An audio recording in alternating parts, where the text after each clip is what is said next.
अस्सलाम वालेकुम व्यूअर्स, आज की इस वीडियो में हम बात करेंगे डंग ड्रामे की फुल स्टोरी के बारे में। व्यूअर्स, जैसा कि आप पहली एपिसोड में देख चुके हैं, यूनिवर्सिटी के एक स्टूडेंट अमल अपने प्रोफेसर हुमायूं पर इस तरह का इल्जाम लगा देती है, जिसकी वजह से यूनिवर्सिटी के सारे स्टूडेंट्स वो प्रोफेसर हुमायूं के खिलाफ एहतजाज करते हैं। ये खबर यूनिवर्सिटी के साथ साथ मीडिया तक जा पहुँचती है। मीडिया वाले प्रोफेसर हुमायूं को घेर लेते हैं और मीडिया के जरिए ये खबर प्रोफेसर हुमायूं के घर वालों तक पहुंच जाती है। जब प्रोफेसर हुमायूं घर आते हैं तो उसी परेशानी के आलम में उसकी बीवी भी उस पर यकीन नहीं करती। प्रोफेसर हुमायूं अपनी बीवी को समझाने की कोशिश करते हैं कि ये सारी खबरें झूठी हैं, वो लड़की मुझ पर सिर्फ और सिर्फ इल्जाम लगा रही है, हालांकि सच्चाई इसके बरक्स है, मैंने ऐसा कुछ भी नहीं किया। प्रोफेसर हुमायूं अपनी बीवी से मजीद कहते हैं कि मैं बेकसूर हूँ, असल कसूरवार वो लड़की है जिसने मुझ पर झूठा इल्जाम लगाया। प्रोफेसर हुमायूं अपने मौक़िफ़ पर डटे रहते हैं, वो सबको यकीन दिलाने की कोशिश करते हैं, लेकिन कोई भी उनकी बात पर भरोसा नहीं करता। हालांकि प्रोफेसर हुमायूं का कोई कसूर नहीं, वो सच कह रहे हैं। और जो कुछ क्लिप्स में दिखाया जा रहा है कि किस तरह प्रोफेसर हुमायूं ने अमल का हाथ पकड़ने की कोशिश की और वो डर कर वहाँ से भागने की कोशिश कर रही है, इसमें यही दिखाने की कोशिश की गई है कि अमल के साथ गलत हो रहा है, यहाँ तक कि इसकी असल हकीकत कुछ और है। प्रोफेसर हुमायूं अमल को उसके मौक़िफ़ से हटाने के लिए उसे थोड़ा सा डराने की कोशिश करते हैं और प्रोफेसर हुमायूं से अपने मौक़िफ़ को कबूल करवाने के पीछे हैदर का हाथ है। अमल और हैदर ने प्रोफेसर हुमायूं से बदला लेने के लिए प्रोफेसर हुमायूं पर इस तरह का इल्जाम लगाया। हैदर अमल का मंगेतर है और अमल अपने मंगेतर की कोई बात नहीं टालती। हैदर अमल को हर वक्त इस बात का यकीन दिलाने की कोशिश करता है कि वो हर मुश्किल वक्त में इसका साथ देगा, बस वो वैसा करती जाए जैसा वो उसे कहता है। अमल को इस बात का अंदाजा नहीं कि हैदर प्रोफेसर हुमायूं के खिलाफ उसे इस्तेमाल कर रहा है और अमल हैदर की बातों में आ रही है। अमल प्रोफेसर हुमायूं पर इस तरह का इल्जाम लगाने के बाद काफी परेशान रहने लगती है। उसे इस बात का अंदाजा नहीं था कि वो जो इल्जाम प्रोफेसर हुमायूं पर लगा रही है उसमें बदनामी सिर्फ प्रोफेसर हुमायूं की नहीं बल्कि उसकी भी होगी। अब वो इन चीजों का सामना नहीं कर पा रही। मीडिया के प्रेशर और अवामी दबाव की वजह से यूनिवर्सिटी की इंतजामिया अमल के प्रोफेसर हुमायूं पर लगाए गए इल्जामात पर एक इंक्वायरी कमेटी बनाती है। प्रोफेसर हुमायूं यही चाहते हैं कि ये इंक्वायरी तहकीकात करवाए ताकि दूध का दूध और पानी का पानी हो जाए। वो जानते हैं कि वो बेगुनाह है, असल कसूरवार अमल है। प्रोफेसर हुमायूं जानते हैं कि इस तरह की इंक्वायरियां सच साबित करने में कितने साल लगा देती हैं, लेकिन वो पुरुमीद होते हैं कि सच आखिरकार सबके सामने आकर रहेगा। प्रोफेसर हुमायूं यूनिवर्सिटी से तब तक के लिए रिजाइन कर देते हैं जब तक कि इंक्वायरी मुकम्मल नहीं हो जाती। अगर बात करें हैदर की, तो हैदर प्रोफेसर हुमायूं से जो बदला लेना चाहता था वो तो उसने ले ही लिया, क्योंकि प्रोफेसर हुमायूं की बदनामी सिर्फ और सिर्फ इस झूठे इल्जामात की वजह से हुई है। हर माशरे में औरत को मजलूम समझा जाता है जबकि मर्द को मुल्जिम, और यही हुआ प्रोफेसर हुमायूं के साथ। प्रोफेसर हुमायूं को सब अफराद हकारत की नजरों से देखते हैं। सब अफराद यही सोच रहे हैं कि अमल जो कुछ कह रही है वही सच है। प्रोफेसर हुमायूं यूनिवर्सिटी से रिजाइन करने के बाद घर पर ही मौजूद होते हैं। जब वो अपनी बेटी को स्कूल से ले जाने के लिए जाते हैं तो वहाँ पर भी बच्चों के पेरेंट्स की तरफ से प्रोफेसर हुमायूं को इन इल्जामात का सामना करना पड़ता है, जिन इल्जामात की गूंज जंगल में आग की तरह फैल चुकी है।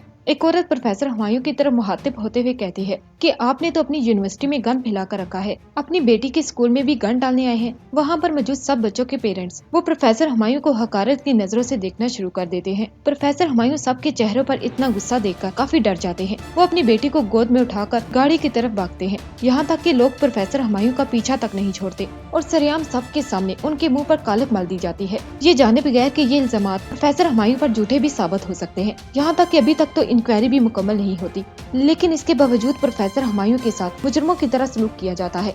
और जब प्रोफेसर हुमायूं इंक्वायरी रिपोर्ट के सामने पेश होते हैं तो प्रोफेसर हुमायूं उस कमेटी के सामने अमल और उनके दरमियान होने वाला तमाम वाकया बयान कर देते हैं कि किस तरह अमल उनसे मिलने आई और आते ही अपने मंगेतर हैदर की वकालत करना शुरू कर दी, जिसने पेपर्स में प्रोफेसर हुमायूं से नंबर्स बढ़ाने की सिफारिश की थी या फिर लड़ाई झगड़े का कोई और मामला उसे हल कराने के लिए हैदर ने प्रोफेसर हुमायूं के पास अमल को भेजा था। प्रोफेसर हुमायूं इंक्वायरी रिपोर्ट को बताते हैं कि किस तरह अमल हैदर की तरफ से उनसे माफी मांगने के लिए आई थी कि सर आप प्लीज हैदर को माफ कर दें, आइंदा के बाद हैदर कोई भी ऐसी गलती नहीं करेगा, आपने उसे जो सजा देने का फैसला किया है उसके बारे में आप गौर करें। यहाँ तक कि अमल ने प्रोफेसर हुमायूं को ये भी कहा था कि आप इस वाकये की शिकायत हैदर के पेरेंट्स को मत कीजिएगा। उस वक्त प्रोफेसर हुमायूं अमल से कहते हैं कि मुझे इस बात का अंदाजा था कि आप मेरे पास जरूर आएंगी, आप चाहे हैदर की जो कुछ भी लगती हैं, लेकिन हैदर को चाहिए था कि वो खुद मेरे पास आकर मुझसे माफी मांगता। हैदर की उस गलती पर उसे इतनी आसानी से माफ नहीं किया जा सकता।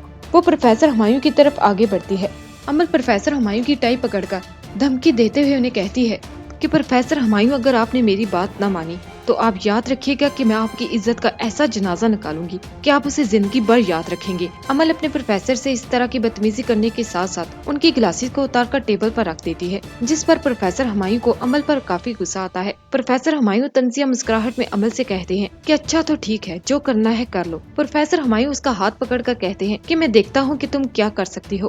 प्रोफेसर हुमायूं जानबूझकर इस तरह करेंगे ताकि आइंदा कोई भी स्टूडेंट किसी भी प्रोफेसर को इस तरह धमकी न दे सके। जब इंक्वायरी कमेटी के मेंबरान अमल से इन इल्जामात पर सबूत मांगते हैं तो अमल काफी ज्यादा डर जाती है।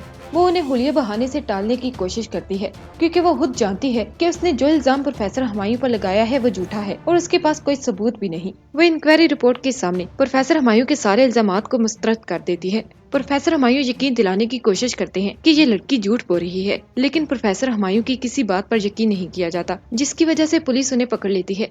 और सजा मुकम्मल होने के बाद जब वो अपने घर वापस जाते हैं तो वहाँ पर भी उन्हें चैन से रहने नहीं दिया जाता।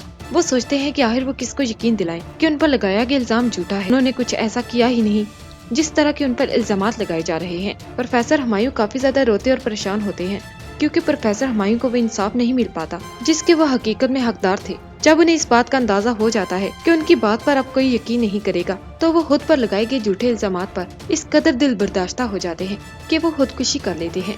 लेकिन खुदकुशी करने से पहले वो अपनी सारी सच्चाई एक हाथ में बयान कर देते हैं। ये हाथ पढ़ने के बाद प्रोफेसर की बीवी को भी इस बात का यकीन आ ही जाता है कि उसका शोहर सच कह रहा था। वो बहुत ज्यादा रोती चीखती और चिल्लाती है, लेकिन वो उस दिन तहिया कर लेती है कि वो अपने शोहर को इंसाफ दिलाने के लिए किसी भी हद तक जाएगी। जब प्रोफेसर हुमायूं की खुदकुशी की खबर हर तरफ फैल जाती है तब लोग ये सोचने पर मजबूर हो जाते हैं कि एक गुनाहगार शख्स भला अपनी जान कैसे ले सकता है। यहाँ तक कि हैदर के वालिद अपने बेटे से कहते हैं कि शर्म ना आई ये सब कुछ करते हुए। तुमने अपनी हरकतों को हमसे छुपाने के लिए अमल के जरिए प्रोफेसर हुमायूं पर झूठा इल्जाम लगवा दिया, यहाँ तक कि उनकी जान तक ले ली। प्रोफेसर हुमायूं की मौत के बाद ये मामला काफी ठंडा पड़ जाता है, जिसके बाद अमल और हैदर के वालिदैन जल्द से जल्द हैदर और अमल की शादी करना चाहते हैं। लेकिन ऐन शादी के दिन पुलिस प्रोफेसर हुमायूं की खुदकुशी के सिलसिले में हैदर को तलाश करना शुरू कर देती है, क्योंकि पुलिस के पास प्रोफेसर हुमायूं का वो आखिरी हाथ मौजूद होता है जिसमें उन्होंने हैदर का जिक्र किया था। लेकिन हैदर ऐन शादी के दिन वहाँ से भाग जाता है ताकि पुलिस उसे तलाश न कर सके। और जब अमल के निकाह का वक्त आता है तो घर के सब अफराद को इस बात का इल्म हो जाता है कि हैदर घर पर मौजूद नहीं। जब अमल को ये बात मालूम होती है तो हैदर की यही बात कि वो हर मुश्किल में उसका साथ देगा उसके दिमाग में गूंज रही होती है। तब उसे इस बात का शक होता है कि हैदर सिर्फ और सिर्फ उसे प्रोफेसर हुमायूं के खिलाफ इस्तेमाल कर रहा था। वो बहुत ज्यादा रोती है क्योंकि हैदर का असल चेहरा उसके सामने आ जाता है। अमल को एक और बदनामी से बचाने के लिए हैदर का भाई सफीर अमल से शादी कर लेगा, लेकिन अमल को भी प्रोफेसर हुमायूं पर लगाए गए झूठे इल्जामात की सजा मिल ही जाती है कि हैदर किस तरह उसे बातों बातों में इस्तेमाल करता रहा और वो हैदर की हर बात मानती गई। यहाँ तक इन झूठे इल्जामात की वजह से एक बेगुनाह प्रोफेसर की जान तक चली गई। दूसरी तरफ जब हैदर को इस बात का एहसास होता है कि उसने किस तरह अपनी अना की खातिर एक प्रोफेसर को नीचा दिखाने के लिए उस पर झूठे इल्जामात लगाए और उसकी वजह से एक बेगुनाह प्रोफेसर की जान तक चली गई, वो बहुत रोता है। लेकिन तब उसका साथ देने वाला कोई नहीं होता। वो बिल्कुल तनहा रह जाता है। वो सबसे अपनी किए पर माफी मांगने की कोशिश करता है, लेकिन कोई भी उसे माफ करने के लिए तैयार तक नहीं। अमल को भी अपने किए पर काफी ज्यादा पछतावा होता है, लेकिन उसका ये पछतावा अब जिंदगी भर के लिए है। व्यूअर्स, आपको हमारा ये रिव्यू कैसा लगा हमें कमेंट सेक्शन में जरूर बताइएगा।